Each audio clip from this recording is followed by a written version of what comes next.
Today we're going to show you this. It's a Dehler 35 CWS made in 1994. And what does CWS mean? It's the central winch system, and what that means is that the boat has the ability to be very easily single-handedly sailed from the centre of the boat. All of the ropes, all of the warps come straight back into the centre, which makes this a very, very competent, easy to sail boat. But actually this is a very fast boat as well. She's rated brilliantly well for racing in the Solent, and the owner of this has actually taken this boat across the Atlantic. So she's got a lot of sea miles under her belt, but she's been really, really well looked after and extensively upgraded over the years. And today we're going to show you all the features and benefits this boat has to offer over her sailing characteristics. So we're going to show you the quirks and features that this has inside and out. So we spoke about the central winch system, and this really is where everything happens. So this is the cockpit area, and over the years the equipment on board has been upgraded. So you have a touchscreen chart plotter, you have your wind instruments, you have an auto helm and additional wind instruments, as well as everything else that you need. And as I mentioned, everything on here has been set up for single-handed sailing, which is brilliant for families. So it doesn't mean to say just one person's going to go out on the boat on its own. What it means is a family could go out, but the person sailing the boat can just be in charge of the boat, and the family can be enjoying their time on the water. In terms of everything else, you've got a teak-laid cockpit seating area here. There's also a teak waffle deck down there, life buoy on the stern, a down buoy rescue system here, and an outboard which is also included with the sail. Now this boat is in what I would consider to be incredibly good original condition. Now what I mean by that is that no owner has extensively gone through the boat and changed some of the colour schemes, changed lots of the interior to their own taste. It's very much original as the boat was built, but everything's in really, really good condition. So if somebody did want to do the reupholstery on board, then it could be done and put to your own taste. However, you could keep it exactly as it is, and everything is in very, very good condition. You may have noticed that we're actually doing this walkthrough in Port Solent. That does mean quite a lot, because this owner of this boat lived in a house in Port Solent and has the boat literally just proving there that the VHF works. The owner, as I mentioned, he lives in Port Solent, and the boat is at the end of his garden. Now what that means is that any little jobs that wanted to be done on the boat, he's got easy access, and we've always found that people who have got easiest access to their boats are the boats which are in the best possible condition. Now everything works on board. You can see here all of the instrumentation set up for long distance offshore sailing. The radar working here in Port Solent, working nicely. Up here you've got your VHF, which I've just proved works. You've got your CD player, you've got your depth, your speed, all of your lights, all of your instruments. Additional battery charge information is being given here. Absolutely everything that you need is all here at this station. Now you've got a seat. This seat folds up out the way to give a bit more space, but everything is here ready to read your charts. You've got the chart plot, you've got the auto helm, so the boat can be sailing on a long distance journey, and you're down here working on your charts before going back up on watch. So into the galley area. This is quite a small galley, but it's perfectly functional. You've actually got two sink drainers, 1, 2. And then just in the corner here, you've got a top-down access refrigerator, which is actually really big, quite a lot of space in there. You've got a gimbaled hob, and if you lift this up, you have a 2-burner gas stove and a kettle just here. That just pulls forward and then links back into place there. There's quite a lot of storage here as well, so you can see 2 shelves full of space to put on your cups, saucers, mugs. Everything that you need is here. As I say, it's not the largest galley, but you've got access to light, nice airy space here, and everything that you need for a weekend away or long distance cruising. So I'm just sitting down here in the main saloon area. As you can see, there's lots and lots of space and lots of light coming through. If you look around, you've got another hatch above us. You've got 2 windows on either side. 2 of those open up, so you get a nice bit of breeze coming through the boat. Just to run you through a little bit more about the technical features of the boat. So length overall, she's 10.5 metres, which is really important for some of those marina berths wanting to make sure that you're accessing a 11 metre and under berth. In terms of her beam, she's 3.3 metres. She's a wing keel, this particular boat, and she's got a displacement of just over 5 tonnes, so 5.1 tonnes. The ballast on board with the keel is 2.2 tonnes, so a big heavy keel, a really good ocean going boat. In terms of the size of the mainsail is a 37 square metre mainsail, and the number 1 jib is a 24 square metre jib. This boat also has a Yanmar inboard diesel, and that's the higher rated diesel, which is the 27 horsepower. So this boat really is equipped with absolutely everything that you need. I mentioned before the owner has extensively improved what's on board the boat, even down to things like the plug sockets I'm looking at over there. They're a 240 volt plug socket, but you've got little USB ports in them as well, so no need when you're away for the weekend to constantly be bringing all of these adapters for your phones. So here we are in the front cabin on this Dehler 35 CWS. Now this is a really unusual design cabin because not many fore cabins have actually got a table in them, and I think this is a really nice idea because with the table it means if you're perhaps away with your family on a long extended cruise and you wanted to perhaps come in here and do some chart work ready for the voyage the next day, then you can come away from your family and work here in the peace and quiet in the fore cabin. Now, of course, this does convert into a large double, and we've got all of the original upholstery, which we'll show you a little bit later, how this then ends up as a large double cabin. Now, other features of this cabin are that you've got 2 windows which are inside the hull on either side, which let lots of light in. You've got a deck hatch above us, and in fact you've even got a ladder on the side here which allows access through the deck hatch. Some of the comfort features in this cabin: you've got a 240 volt socket here, you've also got a 12 volt socket for perhaps charging up your phone, you've got a couple of different lighting options around here, and you've got a locker space here which is a full height locker which you could store your waterproofs in, you could store your life jackets, lots and lots of storage space on this boat, really aimed at that long distance cruising element, or making it really comfortable for a weekend away sailing with your family. You saw this a moment ago with the table in place. All I've done is add in these infill cushions, and this has now turned this into a really good size double berth. I really like the fact that you've got the options of dual facilities in here. Really, you can have a table for 2, or you can have a really large decent sized berth. Now, in order to turn this back into the table arrangement, you literally just lift these up, store these cushions, and I'll just leave that one just there, and you can see the table and the seat underneath there. Obviously this one comes up as well, and you're back to exactly the same setup as I first showed you. Really versatile cabin. I like the feature there. As Andrew was explaining, this has the Yanmar 27 horsepower engine in it. It's actually on a shaft drive, and it has a dripless stern seal on it. I just want to show you engine access. Now, most of your engines you just lift up a lid and you can get straight out. This is slightly different, but it's like this for a reason. So we'll take it apart and I'll just show you why. First, we take the steps out.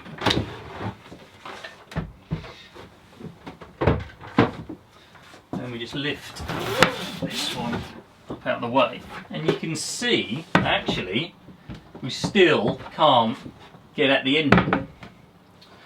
So what we need to do, it's in a insulated soundproof box. So we take this out, and now we can see the engine.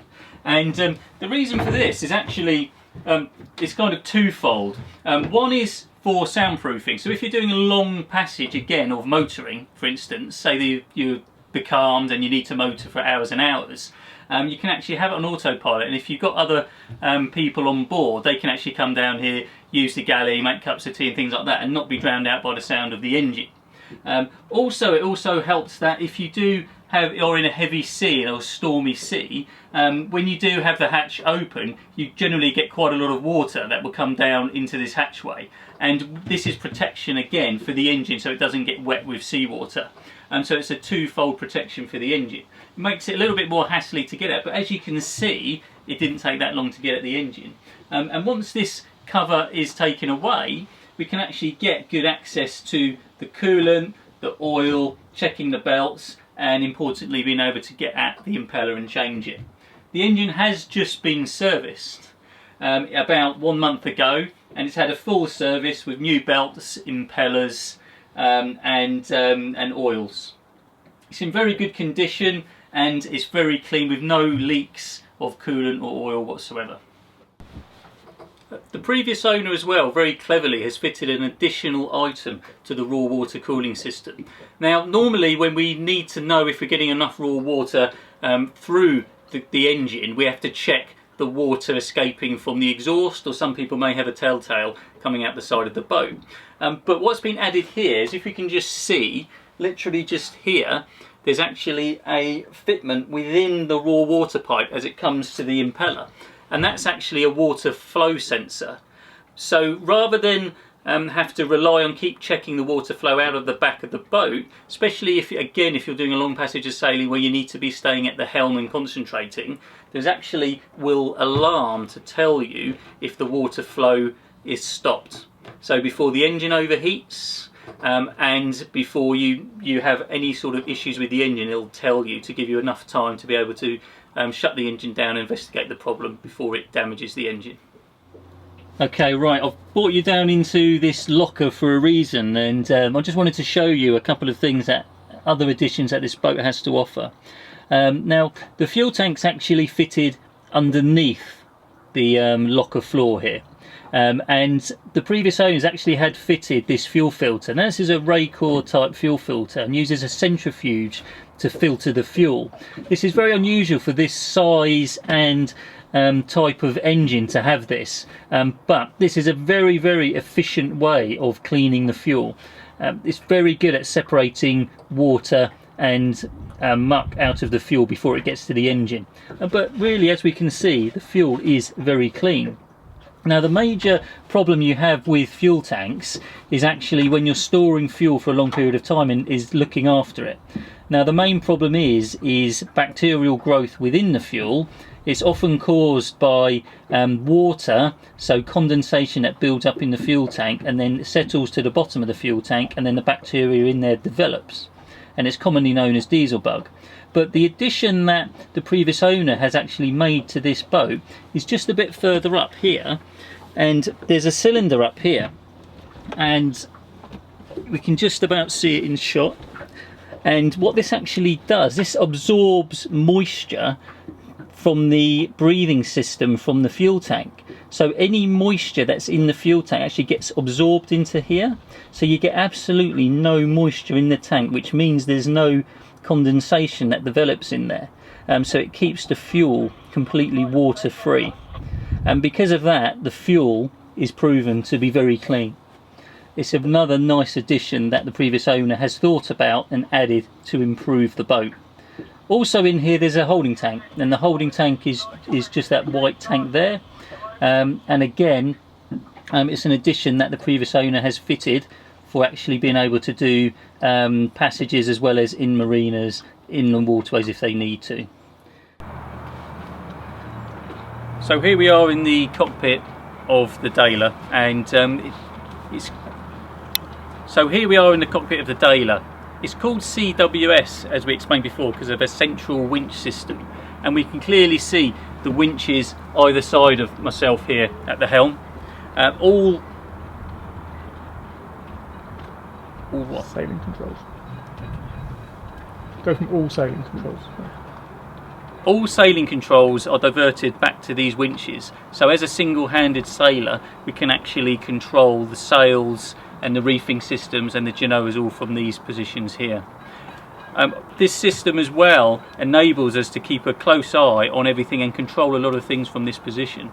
So the wheel surrounds the controls, and what we've got here, we've actually got a Garmin touchscreen chart plotter with AIS, we've got depth gauge, we've got wind instruments, and we've also got a autopilot here as well. And it doesn't really end there, because also we can control the anchor from here, and there's a button on here to control the windlass up and down, and also the engine controls are just below me here, and we can start the engine from here and stop the engine from here as well. The raw engine water alarm is also here as well, and the compass as well, as we can see in front of me. The engine controls as well are here rather than down to the side, which is obviously a common place for them to be. And also we have the VHF on the side here as well. Quite often fixed VHFs are only down below on yachts, and you have to have a handheld up here, but not here. We've got one fixed one up the top here as well. So this particular sailing boat is fitted with a fractional 7/8 rig. Now she also has two spinnaker poles and what's been described in a previous survey as a full wardrobe of sails. She really has been set up to do a lot of the Royal Ocean Racing Club's offshore races, and so there's a sail pretty much for every condition, and that will all come with the boat. If you've got any other questions specifically about the sails and the wardrobe that comes with this boat, then please do feel free to ask us a question, send us an email through to inquiries@parker-adams.co.uk. There really is too much to go through in just this video. But in terms of the sails, they're all in very, very good condition. This boat, as we've said multiple times, has really been loved by the owner. She hasn't really wanted for anything, and as you can see, by being in Port Solent, the boat being at the end of the garden means that any of those little jobs that wanted to be done could be done with ease. So here I am in the heads, and it's a good size heads area here. You've got a big porthole here that can be opened, which lets lots of air in. You've got cupboard space in here, you've got a light here, and then you've got a shower that can be pulled out of here so you can actually stand and shower in here. This is all fully draining, so you can be utilised as a wet room. And something else that I really like on this is that along the back wall you might notice lots and lots of pegs. Often when you've been out sailing and there's particularly wet weather, you don't know where to put your wet weather gear once you come back downstairs, so it's going to dry. All of these pegs here allow you to hang up your waterproofs. The water would then drop down off them into this area, which is all self-draining. So it's a really nice feature. It just means that if you are caught out at sea and the weather's not very nice, you've got the ability to dry all of your waterproofs. So very functional heads. Everything you need is here.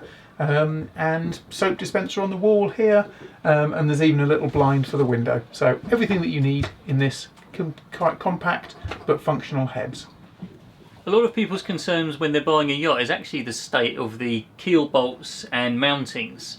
And as you can see, again, the previous owner has actually addressed any issues that there may have been, and has actually refitted new keel bolts, nuts and plates, and you can see that the whole area is nice, dry, clean and corrosion free, and it's exactly what you want to see when you're inspecting a boat. It's another sign that the boat has been very well cared for, and it's another sign that the previous owner, wanting to do transatlantic crossings, was making sure that the boat was absolutely tip-top for use. And so now we come into the stern cabin. A really good sized double berth here. You've got a porthole here which is opening, another porthole up here which again can be opened so you can get a nice through draft here. You've got a big space here which this current owner has life jackets in there, but it's a good size hanging cupboard. And then this is a really good size double bed, pretty much full width all the way along. It's a really big space here. You'd easily get someone that was in excess of 6 foot laying down in this berth. Jonathan mentioned earlier you've got engine access in here as well, so there's a hatch here which gets that side access to the engine. Absolutely everything that you need in here. It's vented, and you've got additional locker space all up in here, so for weekends away, plenty of space. And these lockers run all the way down here to the stern of the boat. Again, just talking about the comfort factors, you've got a 240 volt power socket here, a 12 volt power, and then independent lighting for reading lights throughout the cabin. So it's a really nice space to be, and a good size. So really what you've got is two good sized cabins and a really large saloon area for a 35 foot very capable ocean going boat. Okay, so that really brings us to the end of this yacht tour of this Dehler 35 CWS. I have to say she's a really, really lovely boat. Very much cared for in original condition, but improved quite consistently throughout the boat. Full suite of navigation equipment, full wardrobe of sails, absolutely everything that you need to have both extended sailing and Solent cruising with your family. This boat has so much more to offer than we've been able to show you today. There's so many options with this boat, there's so many extras with this boat, we just haven't got the time in the day to list them all. It really needs you to contact us either by email or by telephone, and we can talk through you some of the extra options this has, or indeed when you can is actually come and visit it in person and go through it all. Whoever buys this boat is going to be more than pleased with what this has to offer. So thanks so much for watching. Any questions, please do get in touch with us. Our contact details are available just below this video. Any questions that you've got on this boat or any other of our listings, please let us know. Please don't forget to like and subscribe to the channel, where we have more videos coming up on a weekly basis, and we look forward to speaking to you again soon. Many thanks. Thank you.